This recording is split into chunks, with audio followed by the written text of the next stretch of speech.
देवी teaching 2.6 में आप सभी का स्वागत है एवं वेलकम है। इस चैनल पर प्रीवियस ईयर के पेपर लगवाए जा रहे हैं। अभी फ़िलहाल में 2011 से 2023 तक के सारे प्रीवियस ईयर के पेपर लगवाए जा रहे हैं सीटेट पेपर 2 के लिए। और बाल विकास तो 1 के लिए भी इम्पोर्टेंट है और 2 के लिए भी इम्पोर्टेंट है सीटेट पेपर। और सोशल साइंस का लगाया जाता है, जिसका मेन सब्जेक्ट होता है किसी का सोशल साइंस, किसी का साइंस, किसी का मैथ्स। तो इस चैनल पर सिर्फ सोशल साइंस के पेपर लगवाए जा रहे हैं, जो कि प्लेलिस्ट बना दी गई है। उसमें नंबर वाइज क्लासेस डली हैं, आप सभी जाकर देख सकते हो, चेक कर सकते हो। और डेली क्लासेस आती है शाम को। तो जिसने लाइक सब्सक्राइब नहीं किया तो वो लाइक सब्सक्राइब कर दीजिए, बेल आइकन को प्रेस कर लीजिए और वीडियो शेयर कर दीजिए। चलो आज की क्लास यहाँ से स्टार्ट करते हैं, टाइम ना। चलो, मनोविज्ञान शाला उत्तर प्रदेश में कहाँ स्थित है, और उसके डिस्क्रिप्शन में लिंक भी डाल दी जाती है, तो आप देख सकते हो पिछली क्लासेस की, तो आप उसमें भी विजिट कर सकते हो। मनोविज्ञान शाला उत्तर प्रदेश में कहाँ स्थित है, तो मनोविज्ञान शाला उत्तर प्रदेश में लखनऊ, इलाहाबाद, आगरा और वाराणसी। तो जो मनोविज्ञान शाला है, मनोविज्ञान की शाला, वो उत्तर प्रदेश में कौन सी जगह स्थित है, तो वो उत्तर प्रदेश में इलाहाबाद में मनोविज्ञान शाला स्थित है। तो हमारा इसका राइट आंसर हो जाएगा कौन सा, इलाहाबाद, यानी दूसरा हमारा राइट आंसर है। फिर है जो संबंध स्किनर का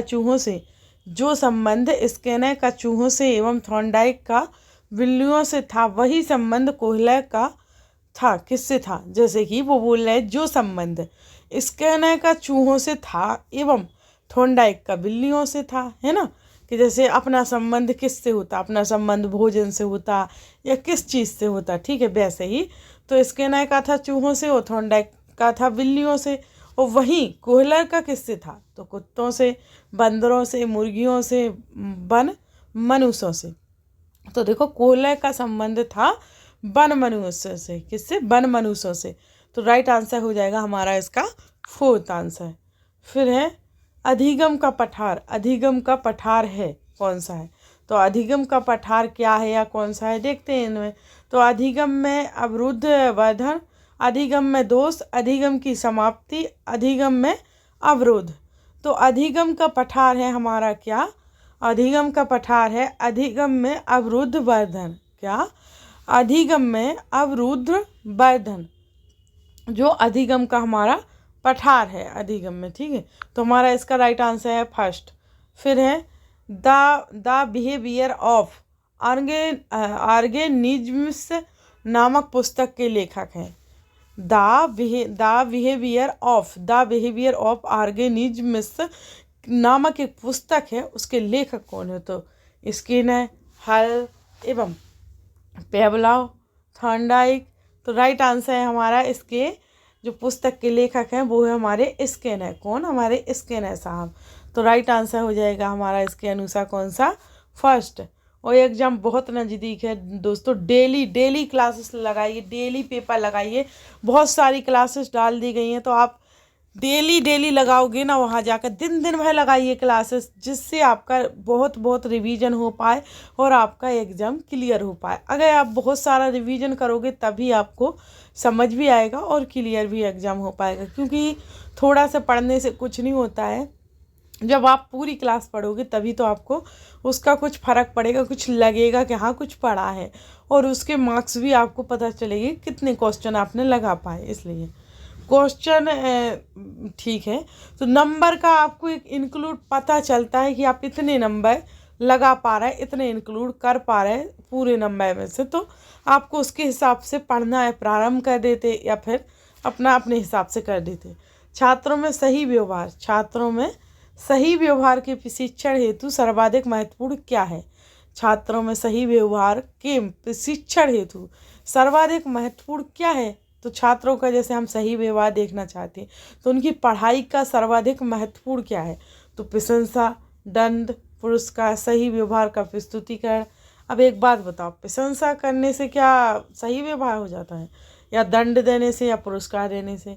ये तीनों नेगेटिव टैग वर्ड हैं, पता है। नेगेटिव टैग वर्ड की क्लास ले चुकी हूँ, और इसी प्लेलिस्ट में इसी वाली में डली है, जिसमें पेडागोजी वाली में डली है नेगेटिव और पॉजिटिव टैग वर्ड की क्लासेस। तो अब बताओ, उसमें ये तीनों नेगेटिव दर्शाते हैं, तो वो तो पॉजिटिव सर्वाधिक महत्वपूर्ण पूछ रहा है, तो वो होगा सही व्यवहार का विस्तृतीकरण। तो यानी राइट आंसर है हमारा इसके अनुसार फोर्थ, है ना। फिर है समस्या। समस्या समाधान में लक्ष्य प्रवणता। समस्या समाधान में लक्ष्य प्रवणता के संप्रत्यय को किसने प्रस्तावित किया था? तो हल, केंडलर, कोहलर, ब्रिक। तो लक्ष्य लवणता के संप्रत्यय को किसने प्रस्तावित किया था, वो भी समस्या समाधान में? तो वो किया था किसने? हमारे हल जी ने। तो राइट आंसर हो जाएगा हमारा इसके अनुसार फर्स्ट। फिर है इनमें से कौन सूक्ष्म शिक्षण की विचारधारा से संबंधित नहीं है? जो इधर देख रहे हैं ना, तो इनमें से कौन वो है जो सूक्ष्म शिक्षण की विचारधारा से संबंधित नहीं है? तो बूस, डेविड ह्यूम और D.W. Allen, Aitchison. तो हमारा राइट आंसर हो जाएगा इसके अनुसार D.W. एलेन। सूक्ष्म शिक्षण की विचारधारा से संबंधित नहीं है उसको बोला जा रहा, तो D.W. एलेन हो जाएंगे हमारा। तो राइट आंसर इसके अनुसार तीसरा। फिर है निम्न में से कौन सा शिक्षण अधिगम का स्तर नहीं है? निम्न में से कौन सा शिक्षण अधिगम का स्तर नहीं है? तो अबोध स्तर, स्मृति स्तर, परावर्ती स्तर, दूरवर्ती स्तर। तो शिक्षण अधिगम का स्तर नहीं है, वो है हमारा दूरवर्ती स्तर। दूरवर्ती स्तर शिक्षण अधिगम का स्तर नहीं है। तो राइट आंसर हो जाएगा इसके अनुसार कौन सा? फोर्थ हमारा राइट आंसर है। फिर है हमारा 9th क्वेश्चन। तो 9th क्वेश्चन में निम्न में से कौन सी कक्षा शिक्षण में जनतांत्रिक शिक्षण नीति नहीं है? निम्न में से वह कौन सी कक्षा शिक्षण है जिसमें जनतांत्रिक शिक्षण नीति नहीं है? तो व्याख्यान, योजना, अन्वेषण, मस्तिष्क उद्दीलन।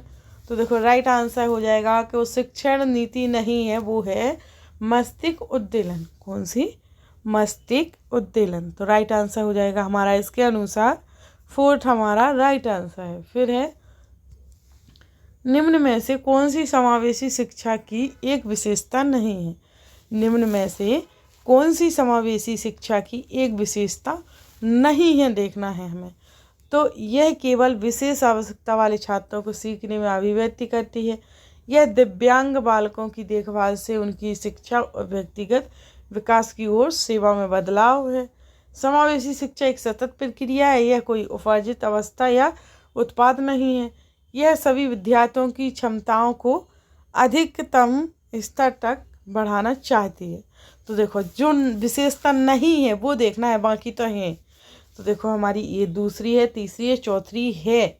जो नहीं है फर्स्ट, क्योंकि केवल हमने नेगेटिव पॉजिटिव वर्ड समझा दिए हैं, तो उससे भी आप जान सकते हो। तो नहीं का भाई नहीं देखेंगे ना, क्वेश्चन नहीं है उसका गलत आंसर है, तो गलत का भाई गलत। तो राइट आंसर हमारा फर्स्ट हो जाएगा इसके अनुसार। तो आगे बढ़ते हैं। फिर है निम्न में से कौन सा फ्लेंडर की अंतःक्रिया विश्लेषण प्रणाली से संबंधित नहीं है? इसमें नहीं है क्वेश्चन दोहराए जा रहे हैं। निम्न में से कौन सा फ्लेंडर की अंतःक्रिया विश्लेषण प्रणाली से संबंधित नहीं है? तो छात्र कथन नहीं है, अभिभावक कथन नहीं है, शिक्षक कथन संबंधित नहीं है, मौन कथन संबंधित नहीं है। तो राइट आंसर हो जाएगा हमारा क्या? विश्लेषण प्रणाली से संबंधित नहीं है। तो राइट हो जाएगा हमारा कि संबंधित नहीं है जो अभिभावक कथन। कौन? अभिभावक कथन संबंधित नहीं है। मौन है कथन, छात्र कथन, शिक्षक कथन है, अभिभावक कथन नहीं है। तो राइट आंसर हो जाएगा हमारा नहीं का भाई नहीं, यानी दूसरा राइट आंसर है। फिर है संभाषण में आयत की लघुत्तम इकाई है। संभाषण में आयत की लघुत्तम इकाई क्या होगी? तो रूपग्राम, पद, ध्वनिग्राम और शब्द। तो हमारी संभाषण में अर्थ की लघुत्तम इकाई होगी क्या? रूपग्राम लघुत्तम इकाई हो जाएगी संभाषण में। तो राइट आंसर हो जाएगा हमारा इसके अनुसार फर्स्ट। हम करके सीखते हैं किसने कहा था? हम करके सीखते हैं किसने कहा था? तो यूकम, डॉक्टर मेस और कोलेशनिक और सिम्पसन। तो हम करके सीखते हैं, यह कहा था किसने? सिम्पसन, यानी सिम्पसन ने कहा था। तो राइट आंसर हमारा इसके अनुसार दूसरा हो जाएगा। फिर है, निम्न में से कौन सा शिक्षण स्तर नहीं है? निम्न में से इसमें से कौन सा शिक्षण स्तर नहीं है? बोध, चिंतन, स्मृति, वर्णन। तो जो शिक्षण स्तर है वो है बोध, चिंतन, स्मृति। जो नहीं है, जो नहीं है वो है क्या? वर्णन। वर्णन एक शिक्षण स्तर नहीं है स्तर। तो राइट आंसर हमारा इसके अनुसार फोर्थ हो जाएगा। फिर है कि शिक्षण की अंतःक्रिया। शिक्षण, इधर थोड़ा लेवल में कर लें इसको। शिक्षण की अंतःक्रियात्मक अवस्था में मुख्य संक्रिय होती है। शिक्षण की अंतःक्रियात्मक अवस्था में मुख्य संक्रिय होती है निदान की, प्रत्यक्षीकरण की, क्रिया और प्रतिक्रिया की, ये सभी। तो देखो इसमें अंतःक्रियात्मक अवस्था में जो मुख्य संक्रिया होती है वो होती है निदान की, क्रिया और प्रतिक्रिया की और प्रत्यक्षीकरण की। तो इसका मतलब ये सभी की संक्रिया होती है मुख्य संक्रिया। तो राइट आंसर है हमारा ये सभी, यानी फोर्थ राइट आंसर हो जाएगा हमारा। फिर है, एक बालक काली गाय, काला कुत्ता तथा काली वस्तुओं को देखकर डरने लगता है। इस प्रकार के अनुबंधन में निहित क्या होता है? जैसे कोई बालक है, वो काली गाय और काले प्रकार का कुत्ता, काली वस्तुएं, जैसे उन्हें सबको देखकर डरने लगता है। तो यह अनुबंधन किस में निहित है, किस प्रकार से? तो अनुक्रिया अनुबंधन, उद्दीपक है सामान्यीकरण, अनुक्रिया सामान्यीकरण, इनमें से कोई नहीं। तो वो अनुबंधन किस प्रकार का है? तो वो है उद्दीपक सामान्यीकरण के प्रकार का। किसका? उद्दीपक सामान्यीकरण का। उद्दीपक सामान्यीकरण का है वो अनुबंधन, इसमें निहित करता है, क्योंकि वो काली चीज कोई भी हो उससे डरता है बालक। तो उसका राइट आंसर हो जाएगा हमारा उसके अनुसार दूसरा। फिर है शिक्षण विधि का चयन करते समय निम्न में से किसको ध्यान में रखने की आवश्यकता नहीं है? शिक्षण विधि का चयन करते समय निम्न में से किसको ध्यान में रखने की आवश्यकता नहीं है? तो व्यक्तिगत भेद, अभिभावक की पृष्ठभूमि, विद्यार्थियों का मानसिक स्तर, विषय की विशिष्ट प्रकृति। तो राइट आंसर हो जाएगा हमारा इसके अनुसार कि जो किसको ध्यान में रखने की आवश्यकता नहीं है शिक्षण विधि का चयन करते समय।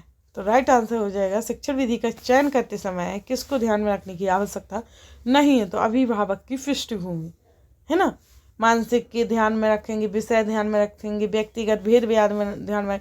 अभिभावक को क्यों ध्यान में रखेंगे? वो थोड़ी ना हम उनको पढ़ा रहे कुछ। तो इस प्रकार के इस विधि में अभिभावक की पृष्ठभूमि को ध्यान में रखने की आवश्यकता नहीं है। राइट, तो हमारा राइट आंसर हो जाएगा इसके अनुसार दूसरा। फिर है, निम्न में से कौन सी बाल्यावस्था, निम्न में से कौन सी बाल्यावस्था की एक विशेषता नहीं है?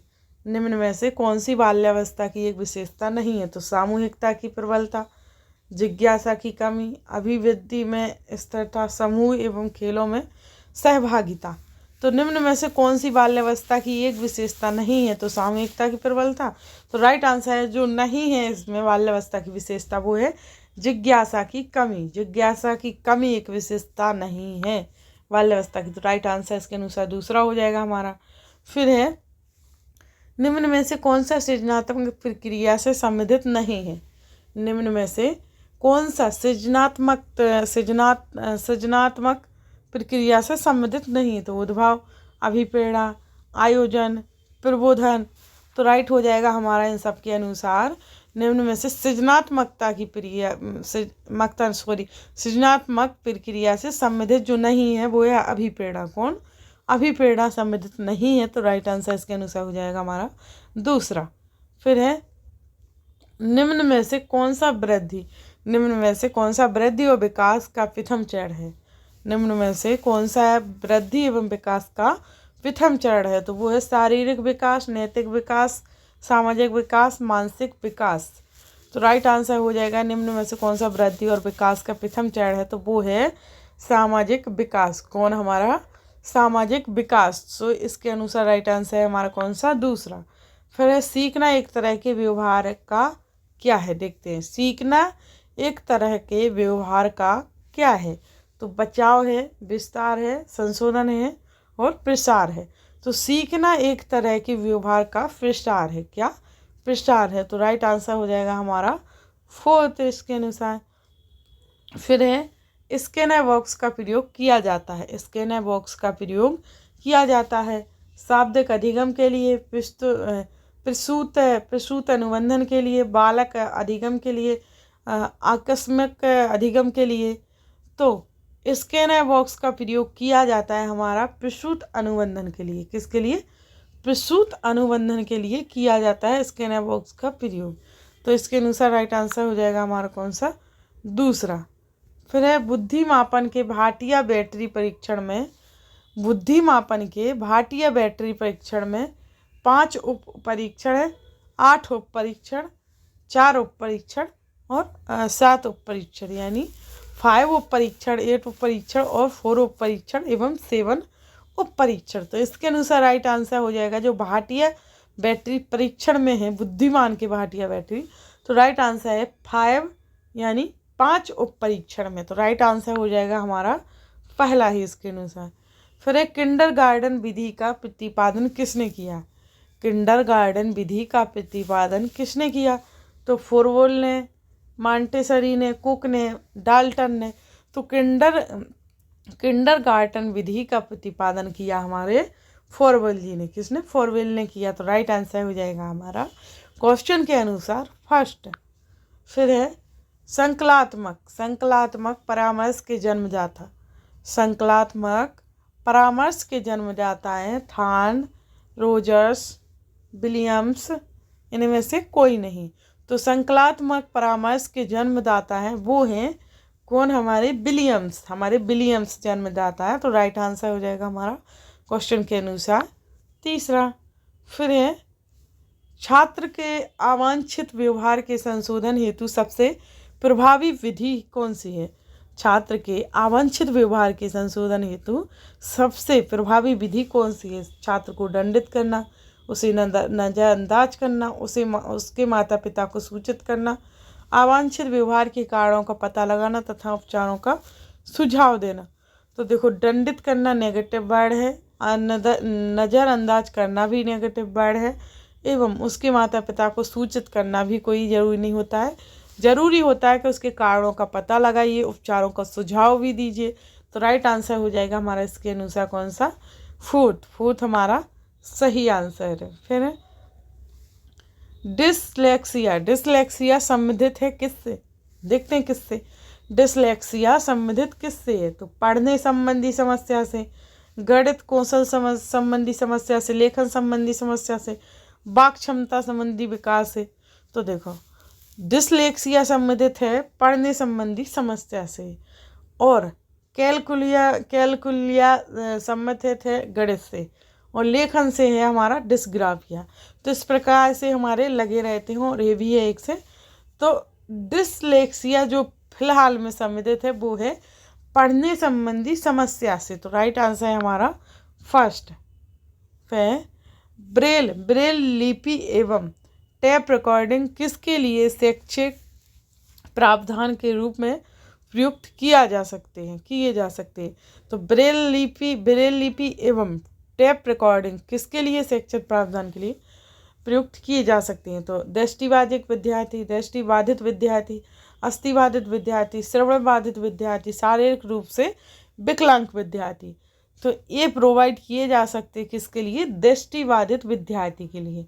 राइट हो जाएगा हमारा दृष्टिबाधित विद्यार्थी के लिए। तो हमारा इसके अनुसार क्वेश्चन के अनुसार राइट आंसर है कौन सा? फर्स्ट। फिर है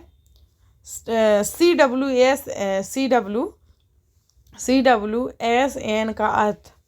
CWSN का अर्थ क्या है? तो मजबूत आवश्यकता वाले बच्चे, एकांगी आवश्यकता वाले बच्चे, विशिष्ट आवश्यकता वाले बच्चे, मृदु आवश्यकता वाले बच्चे।